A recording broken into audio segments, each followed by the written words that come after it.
Salut, c'est Ben, écoutez ça un peu. Ça va vous rafraîchir la mémoire un peu, ça va vous cool down, ça va vous rafraîchir le cœur. Voilà, c'est une musique contemporaine africaine que j'ai découvert quelque part, mais c'est très bien. Et quand tu écoutes, c'est bien. Ça adoucit les mœurs. Ouais. Mais tout à l'heure, je vais vous montrer la personne qui danse. Et n'écrivez pas le nom de cette musique-là, s'il vous plaît. C'est une musique d'une tribu de l'Afrique, quelque part, Afrique australe, quelque part là-bas. Voilà. Mais c'est très bien. Et je sais pourquoi je vous montre ça. Moi, je ne suis jamais dit. La musique, bon, d'accord, c'est pas pour moi la musique. Mais seulement, c'est parce que la personne danse bien et le son est très bien.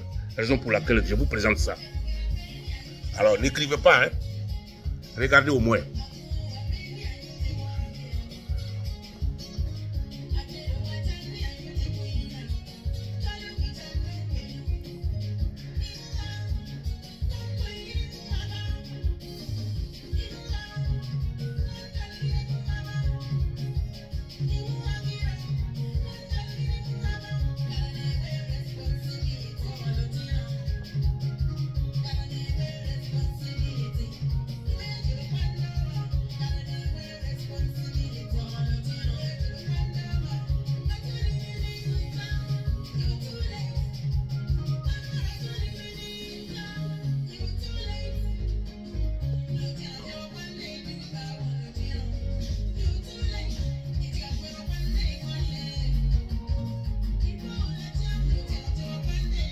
Bon, je vais mettre pause dessus. Mon nom c'est Ben, comme je disais tout à l'heure là. Ben Siko Sakra, c'est moi, voilà. Le Sakra prestilien. Je m'amuse. Voilà, c'est ce genre de trucs là. Je vous ai montré ça pour que vous compreniez ce que ça veut dire. On devait commencer par là. Notre campagne, cette fois-ci, la musique, les danses, la réjouissance même normalement. C'est ça par là on devait commencer. Mais vous commencez à fauter encore. Vous commencez à fauter encore. Parce que il y a des gens qui tiennent des discours de guerriers. Ce n'est plus ça qu'on veut entendre. Nous là, on ne veut plus entendre des discours de guerriers. Voilà. Les élections de 2025, ça devait être tam-tam, musique, tout le monde s'amuse, tout le monde mange, boit, les gens sont là dans les rues, et puis on va voter, puis le meilleur gagne. Mais vous n'aimez pas ça? Vous parlez tant de démocratie, mais vous n'aimez pas réellement la démocratie, ou bien la démocratie ne peut pas s'appliquer à nous. C'est vrai, la démocratie, c'est réservé pour des gens qui respectent les lois. Parce que chez nous, là, on ne respecte pas les lois. Vous comprenez? J'ai vu hier, sur l'écran de télévision, j'ai vu un meeting à l'honneur pour honorer, du moins, pour honorer le président Alassane Ouattara à Korogo. Enfin, moi, je ne sais pas ce que ça veut dire honorer quelqu'un. Il n'est pas le père de l'indépendance, pourquoi on l'honore? Je ne sais pas, il n'est pas le père de l'indépendance. Et on n'a pas le droit de l'honorer parce que il n'est pas un homme spécial en Côte d'Ivoire. Il n'est pas spécial. En Afrique, là, pour honorer quelqu'un, là, il faut que tu fasses les prisons. Il faut que tu fasses des exils. Et tout ça, on connaît la politique africaine. Les Mandela sont devenus des superstars parce qu'ils ont fait la prison. Alassane Ouattara, c'est un peureux. On ne peut pas honorer Alassane, un peureux, on ne peut pas honorer un peureux. Hein? Demain, on va faire bon, il va chercher par là, partout, hein. Mais quand on va faire bon, il va fuir. Il va fuir. Il cherche par là, partout, hein, par tous les moyens. Mais quand on va faire bon, il va fuir. Il sera le premier à fuir. Comment on peut honorer un peureux? Moi, je ne vous comprends pas. Moi, je ne vous comprends pas. Un homme qu'on honore là, c'est un homme qui mérite d'être honoré. Si vous ne voulez pas honorer Laurent Gbagbo, là, le président Gbagbo, là, c'est qu'il n'y a pas quelqu'un en Côte d'Ivoire qu'il faut honorer. Vous comprenez? Il a fait exil, il a fait prison de Houphouët-Boigny, il a fait prison d'Alassane Ouattara. Il a été maltraité, tous ses enfants. Et il est parti dans la prison internationale et il est revenu. C'est le monsieur là qu'il faut honorer. C'est pas pour rien, demain je touche du fer, ou du bois même, je suis du bois ou du fer. Quelque chose lui arrive demain, pour lui donner des titres à des choses, des éloges, pour lui faire des éloges à titre posthume. Non, on n'a pas besoin de ça. C'est quand l'homme est vivant là qu'il faut faire ce qu'il y a à faire. Hein? C'est pas après qu'il meurt là qu'il faut faire des éloges là. Non, c'est un grand politicien. Non, c'était ça. Nous, on n'a pas besoin de tout ça. On n'a pas besoin de ces éloges là. C'est quand l'homme est vivant, la vérité là, souvent, il faut dire la vérité. C'est le problème qui tue les Africains, c'est de ne pas dire la vérité. De ne pas reconnaître ce qui est vrai. C'est vrai. De ne pas reconnaître ce qui est vrai chez nous, là. Pour que quelqu'un reconnaisse la vérité, là. Oh, c'est très difficile, hein. C'est trop difficile. Je vois les gens sur le NCI, Télévision Côte d'Ivoire. Souvent, j'attrape ma tête. Des gens qui sont éduqués, hein, qui sont intellectuels, je devais dire. Mais quand ils font des raisonnements, tu sais que l'Afrique n'ira nulle part si on écoute ces gens-là.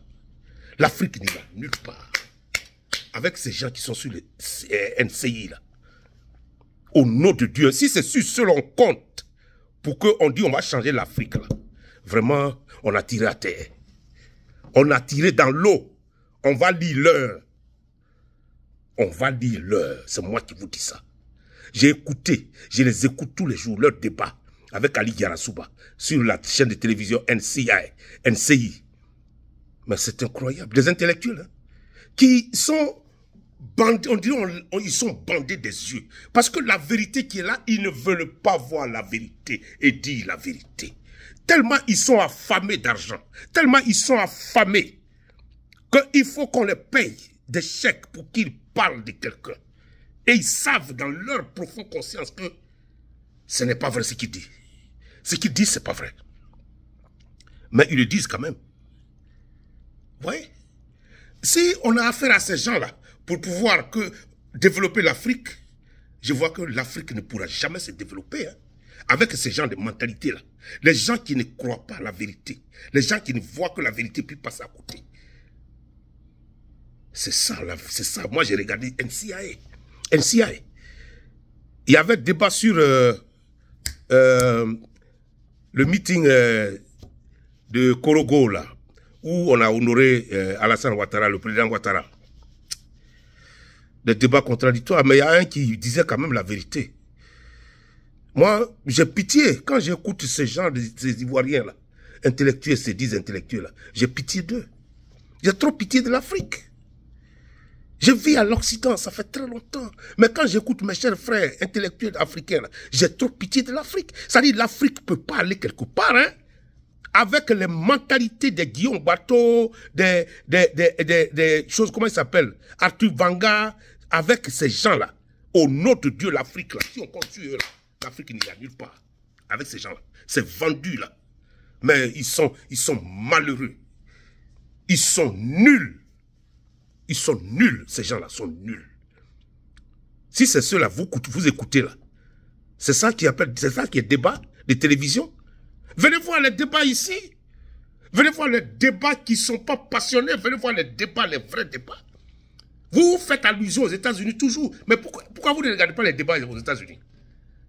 Des analystes politiques. Pourquoi vous ne les regardez pas? Vous aimez faire allusion aux États-Unis. Hein? Mais vous ne faites pas comme les Américains le font.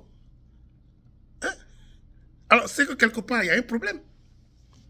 Vous prenez exemple sur l'Amérique, mais vous ne faites pas comme l'Amérique le fait. Des débats ici, ce sont des débats qui sont clairs. Des débats qui sont basés sur la vérité. Il n'y a rien qu'on cache ici. Tu n'es pas bon, on dit tu n'es pas bon. Et puis c'est fini, la vie continue. C'est pas parce qu'on t'a dit que tu n'es pas bon que tout le monde va mourir. Non, la vie ne s'arrête pas. Alassane n'est pas bon président. S'il n'est pas un bon, c'est un peureux. On ne peut pas honorer en temps normal un peureux. Jamais de la vie. On ne peut honorer un peureux. C'est quelqu'un qui allait en guerre, qui a gagné qu'on honore. C'est pas n'importe qui on honore, on va honorer Alassane parce que quoi? Hein? Mais ça, c'est le problème du RDR. C'est le problème du RDR.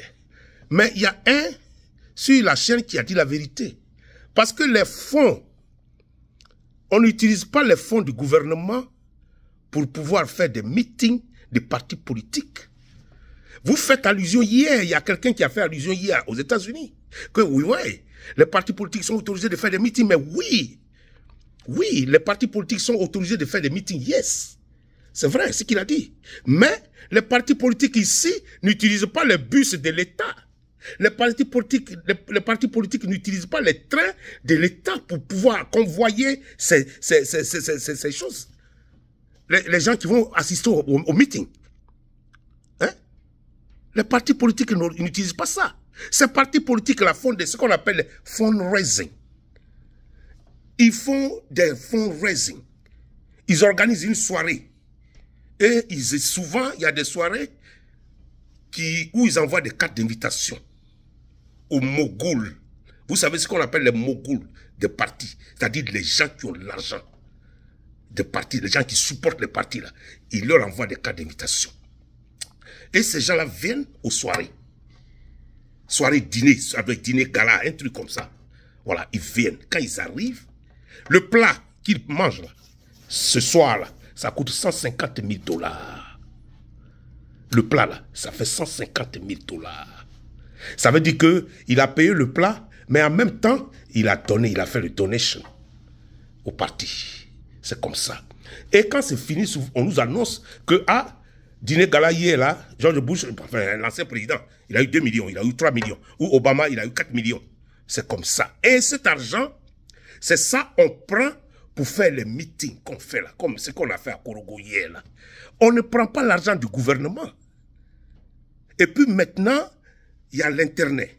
Maintenant, il y a les Facebook. Donc voilà, les gens, ils envoient des messages sur le Facebook pour faire des quêtes, pour que les gens cotisent. Ici, où il y a l'argent du monde réuni là, c'est de ça que je vous parle. Les gens cotisent, même si tu as 10 $, tu as 20 $, tu as 30 $, tu donnes.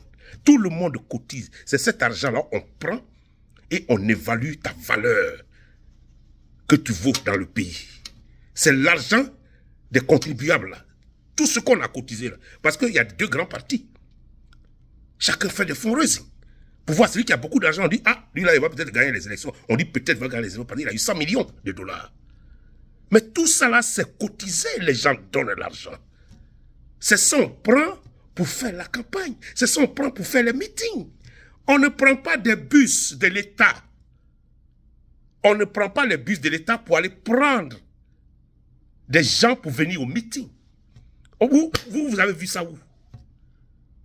Mais quand le président Gbagbo vous dit, non, enfin le ministre Katina, je devais dire, vous dit qu'il va vous auditer là, jusqu'au cul là, c'est ça. Vous serez audité jusqu'à dans le trou, vous allez rentrer là, vous serez audité. Parce que c'est de l'argent que vous volez. Des ministres qui n'ont pas droit d'être milliardaires sont des milliardaires. Mais tout ça, l'argent, ils enlèvent ça où? Hein? Ils enlèvent ça où? Oui. Donc vous serez audité. C'est ça qui vous fait peur. C'est ça là qui vous fait peur, que vous tenez des discours guerriers. Mais nous ne sommes pas là pour entendre des discours guerriers.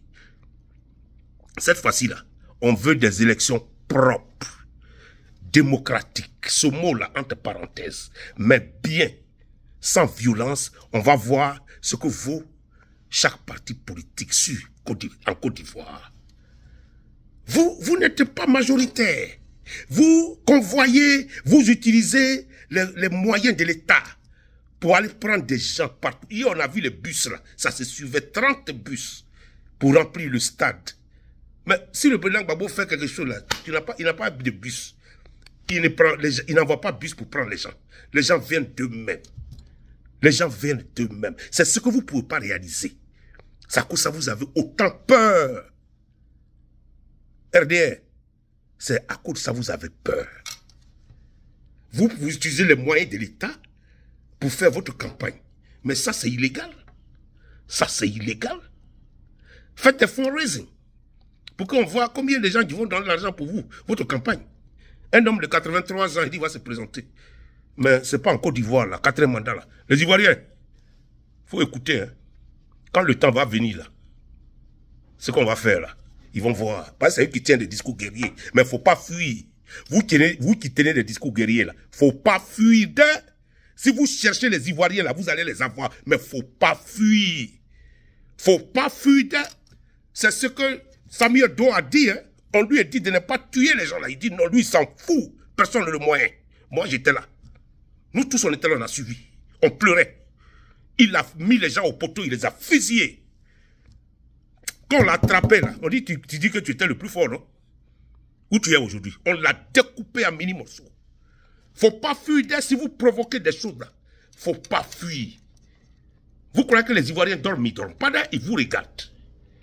Ils vous regardent. Ils allons jusque là déjà. 4 mandats d'Alassane Ouattara, 83 ans, dans Côte d'Ivoire, là. Et puis vous allez laisser ça là arriver? C'est qu'on est mort. 4 mandats, où ça c'est? Il est inéligible. Ce mot-là même, là, ça m'échappe très souvent. Mais on ne peut pas le voter. Voilà. Excusez-moi si le mot m'échappe un peu, mais souvent, il y a des lapsus. Donc, il faut faire passer. Donc, ce monsieur-là, on ne peut pas le voter. Il ne peut pas se présenter. Voilà. 4 mandats. Je compte 1, 2, 3, 4. 4 mandats, ça veut dire 20 ans dans notre Côte d'Ivoire. 20 ans que nos parents vont souffrir. Vos parents vont souffrir. 20 ans que le pays sera vendu aux gens qu'il a déjà donné, le pays. Ils vont continuer à nous gouverner. 20 ans qu'on ne va pas se soigner. 20 ans qu'on ne peut pas envoyer nos enfants dans des écoles, dans les bonnes écoles. Parce que l'école a marié tout, fait tout, hein. Mais c'était déjà trop gâté quand elle est arrivée. Elle fait tout ce qu'elle peut, cette femme-là. Moi, je ne la connais pas bien, mais j'ai lu son curriculum vitae. C'est des professeurs qui connaissent déjà l'éducation. Voilà. Donc, ça là, on lui tire son chapeau. Elle fait un effort, vraiment un effort pour pouvoir arranger l'éducation de la Côte d'Ivoire. C'est un chapeau. Mais, où on est arrivé là, Alassane Dramane Ouattara, 83 ans, titubant quand il marche comme chose. Baden, il est vieux. Alassane est vieux. Ce sont des gens de 80 ans. C'est comme ça, Bourguiba. Un matin, il veut partir au travail, on dit non, vieux. Non, tu ne bouges pas aujourd'hui. Hein. Il dit, mais qu'est-ce que je vais aller au bureau. On dit, quel bureau? Il faut t'asseoir ici, toi tu es vieux, tu veux continuer à aller au bureau. Dans quel bureau? Il dit, mais je ne peux pas. On dit, mais vieux, il faut t'asseoir. C'est comme ça on fait asseoir les vieux là souvent. Mugabe hier, paix à son âme. Il dit, mais I gotta go to the office. On dit, non, Mugabe, no, président. You're not going nowhere to any office today. He said, but why? He said, but no, because somebody else got to go to the office to replace you. He said, but what about my wife? T'as dit, pourquoi ma femme ne peut pas me remplacer? On dit, non, vieux, assieds-toi. C'est trop. 80 ans, c'est trop. 83 ans, c'est trop. Et puis 4 mandats en Côte d'Ivoire où nous tous on est vivants. Là. Hein, les gars, vous croyez que c'est normal ça là? Et puis nos enfants sont exclus parce qu'il fait rattrapage ethnique. Vous voyez? Où ça fait mal? Tout le monde est exclu parce qu'il fait rattrapage ethnique. Et c'est ça qui continue pendant 20 ans. Vous allez accepter ça? Non, c'est pas en Côte d'Ivoire là. Les gars, c'est le moment de vous réveiller. Parce que nous, on est là pour vous rappeler ce qui est votre devoir. On est là pour vous rappeler votre devoir. Souvent, vous oubliez beaucoup de choses. On est là pour vous rappeler. Un homme qui a des discours de guerrier, on ne pourra pas donner le pouvoir à quelqu'un, ce n'est pas nous. Mais on ne vous a pas donné le pouvoir. Vous avez volé le pouvoir. On ne vous a jamais donné le pouvoir. Les Ivoiriens n'ont jamais voté. Les Ivoiriens n'ont jamais voté Dramane. 2020, c'était 8%. Les Français même là qui font les trucs là, ils ont dit 8% de la population. 8% a voté. Ça fait honte. Mais puisque vous n'avez pas honte, vous êtes derrière l'argent, vous êtes des affamés d'argent, alors vous faites vos manigances. Mais ça ne marchera pas. Et je vous exhorte, vous les gens de NCI, télévision NCI là, je vous demande pardon. Il faut mettre de l'eau dans votre verre pour commencer à dire la vérité aux Ivoiriens. Parce que tout le monde vous regarde. Il y a un ami là, Nigérian, il parle français, anglais, il me demande, il me dit, c'est comme ça, vos gars là raisonnent. Et puis chez vous, il n'y a même pas d'hôpitaux pour se soigner. On dirait que c'est le meilleur pays du monde. C'est comme ça, un Nigérien m'a demandé. Un Nigérien, là. C'est comme ça, il m'a demandé. Je ne savais pas quoi lui dire. Il dit, mais ça fait pitié si on regarde tout ça, les Africains. C'est eux là qui veulent changer l'Afrique. Hein? Et ils ne disent pas la vérité. Il n'y a pas quelqu'un pour dire la vérité, parce que si tu dis la vérité tout de suite, là, ils vont envoyer un militaire pour venir te chercher. On comprend, mais quelquefois, il faut frôler la vérité. Tu dis non, ça là, je ne suis pas d'accord sur ce point-là, mais c'est ça. Hein? Ouais. Il faut réunir les gens comme le président Gbagbo le fait. C'est le seul qui a la popularité en Côte d'Ivoire. Je vous dis ça, et je vous ai plusieurs fois dit ça. Il a grandi avec son peuple, on le connaît dans la rue là. On le connaît dans n'importe quelle rue de Côte d'Ivoire, dans n'importe quelle ville de Côte d'Ivoire. On le connaît. Tous ces villageois-là, ils le connaissent. C'est leur enfant qui est Gbagbo. Hein? Moi, je ne suis pas Gbagbo parce qu'il est bêté. Non, jamais. Jamais. Moi, si sa politique n'est pas bien là, je ne vais pas le suivre. Hein? Ça, c'est la vérité. Mais sa politique, il ne sait pas que j'ai fait vidéo même. Je ne sais pas s'il m'a une fois vu sur vidéo. Je ne sais pas. Mais il ne sait même pas que j'ai fait vidéo. S'il me voit, peut-être il va rire. Il va rire. Mais je le suis parce que sa politique de transparence, d'inclusion, tout le monde est inclus. Et c'est lui aujourd'hui, à cause de sa politique, les gens qui ne nous donnaient pas de l'eau à boire avant là. Quand on partait à Bobo-Gare chercher les jeunes filles, tu arrives chez un atier là, il ne peut même pas te donner de l'eau si tu es embêté. Mais à cause de sa politique, aujourd'hui, on boit de l'eau des atiers. Aujourd'hui, les atiers nous donnent de l'eau à boire. Même ils nous donnent leurs filles. Il faut partir, il faut sortir. Les abeilles, c'était la même chose. Mais à cause de sa politique, tous ces gars-là sont venus avec nous et ils ont vu qu'on est les frères. C'est ça là qui m'intéresse. Parce que moi, je veux qu'on soit dans un pays uni où tout le monde s'amuse ensemble. Voilà. J'en ai fini pour aujourd'hui, mais je vous remercie. Partagez, mon nom c'est Ben. Allez, je vais terminer avec cette note-là de musique. Mais cette musique-là, que je vous ai donnée là, quelqu'un n'a qu'à me dire d'où ça vient. Quelqu'un n'a qu'à me dire d'où ça vient, s'il vous plaît. En commentaire, quelqu'un n'a qu'à me dire d'où ça vient. Mais parce que vraiment c'est très bien, la fille, elle danse très bien et la musique elle est très bien. Et puis j'aimerais aussi vous montrer une autre là. Ah, mais c'est long, je vais chercher. Le président Affi N'Guessan, il a dit tout, hein. Il a dit tout, hein. Moi, je n'ai plus rien à dire. Quand je l'ai écouté, le président Affi N'Guessan a tout dit. Il dit, vous avez peur pour rien. Le monsieur, quand il devait rentrer, vous aviez peur. Vous croyez qu'il allait venir semer, il allait faire des conneries. Mais quand il est venu jusque-là, tranquille. Tranquille, il fait ses choses selon les lois. Hein? Vous avez peur pour rien. Pourquoi vous le regardez comme ça? Vous croyez qu'il va faire 10 ans comme ça à l'extérieur et puis vous allez le regarder? Monsieur Affi N'Guessan, merci. Tu as tout dit. Tu as tout dit, monsieur l'ancien Premier ministre. Ça, franchement, tu as tout dit. Et moi, à partir de cela, là, je ne sais même plus quoi dire. Je ne sais même plus s'il faut ajouter quelque chose. Parce que tu as tout dit. Mais la musique que je cherchais là, je ne trouve pas ça. C'était une femme là. Elle dansait, mais je crois que c'est la musique venait du Nigeria. Voilà, je ne sais pas si... Attendez, hein, ouais. Oh, attendez, une minute. Une minute. Une minute. J'arrive, hein, s'il vous plaît. Je vais mettre la musique là.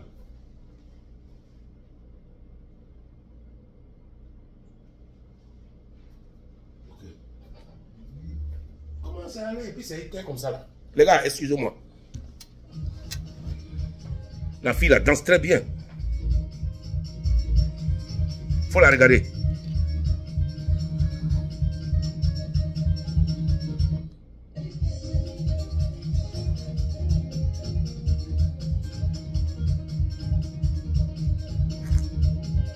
Moi, je crois que cette musique là-haut, il me semble que ça vient du Nigeria. Mais quelqu'un n'a qu'à me dire d'où ça vient. S'il vous plaît. Je n'ai rien, hein, je n'ai rien. La musique, c'est pas pour moi. Voilà, merci beaucoup. C'est ça là, je voulais vous montrer. Donc, je vous remercie. Mon nom, c'est Ben. Écrivez-moi en commentaire d'où la musique là vient. Allez, ciao. Peace out.